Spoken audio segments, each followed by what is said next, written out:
بسم الله الرحمن الرحيم الحمد لله رب العالمين والصلاة والسلام على خاتم الأنبياء والمرسلين وعلى آله وصحبه أجمعين. Assalamu alaikum wa rahmatullahi wa barakatuh, mes sœurs, mes frères. Bienvenue donc dans ce jardin parmi les jardins du paradis. Et le Coran, qui est le jardin, qui est le festin d'Allah subhanahu wa ta'ala, auquel il invite les premiers et les derniers pour nous pardonner. Il est celui qui est le miséricordieux par essence et par excellence. C'est ce dont nous avons parlé. Donc ce Bismillahir Rahmanir Rahim, est-ce que cela fait partie de tous les versets du Coran? Est-ce que c'est le seul verset de la sourate An-Naml, les fourmis, où on le trouve dans le verset 30? Ou est-ce que c'est un verset qui est le premier verset de la sourate Al-Fatiha seulement? Les savants, ils ont divergé dessus. Les avis sont partagés. Et l'avis de l'imam Shafi'i, qu'Allah fasse miséricorde de son école, c'est que Bismillahir Rahmanir Rahim est le premier verset de la sourate, donc Al-Fatiha. Pour d'autres, non, ce n'est pas un verset, c'est juste pour commencer, il faut commencer par Bismillahir Rahmanir Rahim, pour la baraka, et c'est ce qui donc est en tête de toutes les sourates, sauf la sourate numéro 9. Il y a 114 Bismillahir Rahmanir Rahim dans le Coran, dans ce que l'on trouve dans le livre. Il y a 114. Donc 113, toutes les sourates sauf la sourate 9, et le verset 30 de la sourate 27, les fourmis, ou innahu min Sulayman, innahu bismillahir rahmanir rahim. Quand Sulayman alayhi salam a envoyé donc sa lettre à la reine de Saba, il a commencé par bismillahir rahmanir rahim. Oui, tous les prophètes sont musulmans. Oui, tous ont été fidèles, tous sont véridiques, tous ont été envoyés avec la vérité de la part du vrai Allah subhanahu wa ta'ala.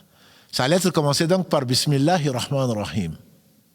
Et donc, est-ce que ce Bismillahir Rahmanir Rahim fait partie de la Fatiha ou pas? C'est ce que pensent en tout cas les élèves de l'imam Shafi'i. Quant aux autres, notamment l'imam Malik, qui est son maître, son enseignant, lui dit que Bismillahir Rahmanir Rahim ne doit pas être lu ni dans la prière, ni avec la Fatiha, parce que ça n'en fait pas partie.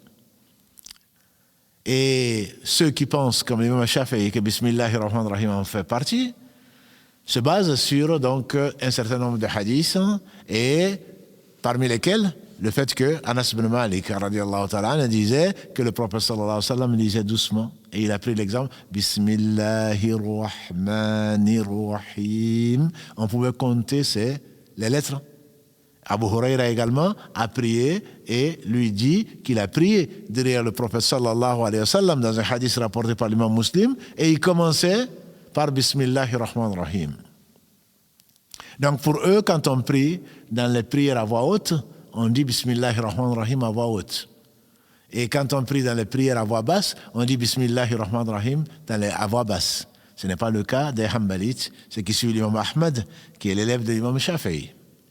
Et ceux qui suivent l'imam Malik, qui est l'enseignant de l'imam Shafi'i. Et chez les Malikis, on ne lit pas. C'est pour cela que parfois, quand vous rentrez dans une mosquée, quand ils disent Allahu Akbar, ils commencent directement par Alhamdulillahi Rabbil Alamin. Et donc, chez ces deux, et chez les Hanafites non plus, il suffit de lire le Coran. Bref, pour tous les savants, ce n'est pas pareil. C'est pour cela que quand vous prenez la lecture Koufi, par exemple, le Coran écrit d'une certaine façon, vous allez voir Bismillahir Rahmanir Rahim 101 comme étant le premier verset. Et il commence par Alhamdulillahi Rabbil Alamin, le premier verset. Dans un autre livre, vous allez voir Bismillahir Rahmanir Rahim 1. Alors, on a parlé, verset 87 de la sourate 15, les 7 répétés. Est-ce que ça change? Non, c'est toujours cet verset. Parce que quand tu dis Bismillahir Rahmanir Rahim, verset 1, à la fin, quand il dit Siratal ladhina an'amta alayhim ghayril maghdubi alayhim waladdallin, c'est verset 7. C'est le même verset. Alors que quand tu commences par Bismillahir Rahmanir Rahim comme juste une séparation, et que tu dis Alhamdulillahi Rabbil Alamin 1, tu vas dire Siratal ladhina an'amta alayhim 6. Ghayril maghdubi alayhim waladdallin 7. Voilà, donc on a toujours cet verset, Allah dit vrai, dans la sourate 15, verset 87, il parle de 7 que l'on répète, 17 fois par jour au moins, et les plus pieux d'entre nous font encore plus. Il ne s'arrête pas aux 5 prières obligatoires. Et donc, ceci explique pourquoi on ne peut pas affirmer que ça en fait partie, ça n'en fait pas partie. Donc pour les Shafi'ites, ça en fait partie. Pour les Maliki, les Hanbali, pour l'imam, pour le cheikh de l'Islam Ibn Taymiyyah ou pour d'autres savants, l'avis majoritaire, c'est que ça n'en fait pas partie. Pourquoi? Pourquoi un argument qui est celui d'Anas ibn Malik al-Alagré dans un hadith authentique, il a dit, j'ai prié derrière le prophète sallallahu alayhi wa sallam. J'ai prié derrière Abu Bakr. J'ai prié derrière Omar ibn Khattab. J'ai prié derrière Uthman ibn Affan, les 3 premiers califes, et tous commençaient la prière en disant Alhamdulillahi Rabbil Alamin.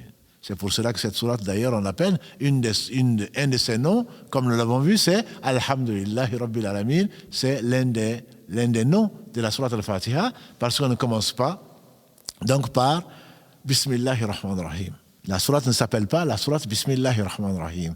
Un autre argument important, c'est qu'Abu Huraira al-Alagré, il a rapporté ce hadith où le prophète sallallahu alayhi wa sallam nous dit, Allah subhanahu wa ta'ala, le majestueux, l'exalté par lui-même, il a dit, je partage la prière en deux, entre mon serviteur et moi.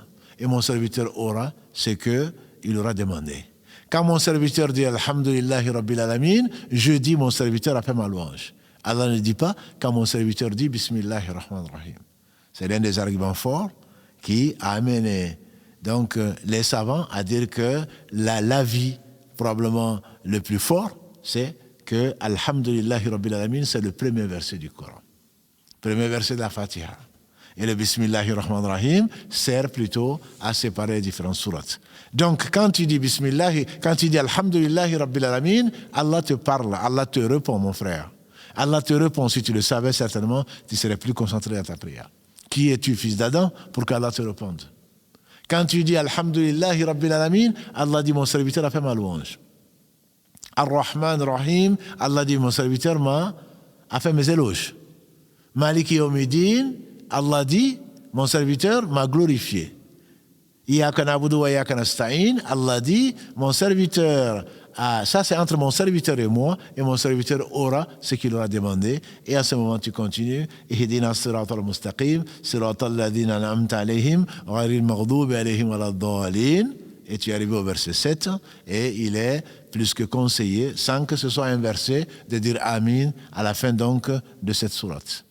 Donc, est-ce que Bismillahir Rahmanir Rahim, celui qui le lit, il a suivi l'opinion de certains compagnons du prophète sallallahu alayhi wa sallam qui disent que Bismillahir Rahmanir Rahim est partie intégrante donc de la Fatiha. Celui qui ne le lit pas, il a suivi l'opinion d'autres compagnons du prophète sallallahu alayhi wa sallam, il a suivi le hadith où Aïcha, notre mère, elle dit que le prophète sallallahu alayhi wa sallam ne disait pas dans ses prières Bismillahir Rahmanir Rahim, donc on imagine, à haute voix bien entendu, puisqu'elle ne sait pas ce qu'il lit dans son cœur. Anas ibn Malik qui l'a accompagné pendant 10 ans, et ensuite qui a vécu 90 ans, on dit, qui a été le dernier compagnon peut-être du prophète sallallahu alayhi wa sallam à quitter cette terre, si on ne compte pas Jésus bien sûr, puisqu'il l'a rencontré également. Anas ibn Malik a dit qu'il a prié derrière le prophète sallallahu alayhi wa sallam, prié derrière Abu Bakr, prié derrière donc Omar, prié derrière Uthman, tous. Et bien entendu, ils ont suivi l'exemple du prophète sallallahu alayhi wa sallam qui connaissait le mieux son Seigneur, qui l'aimait le plus, et tous commençaient par Alhamdulillahi Rabbil Alamin. Donc l'avis le plus fort, c'est que la Fatiha contient le premier verset, Inch'Allah, qu'on verra, c'est Alhamdulillahi Rabbil Alamin, bien entendu, dans un ensemble qui résume tout le Coran et certainement toutes les louanges appartiennent à Allah subhanahu wa ta'ala. Subhanaka Allahumma bihamdika, ashhadu an la ilaha illa anta, astaghfiruka wa atubu ilayk. Wassalamu alaykum wa rahmatullahi wa barakatuh.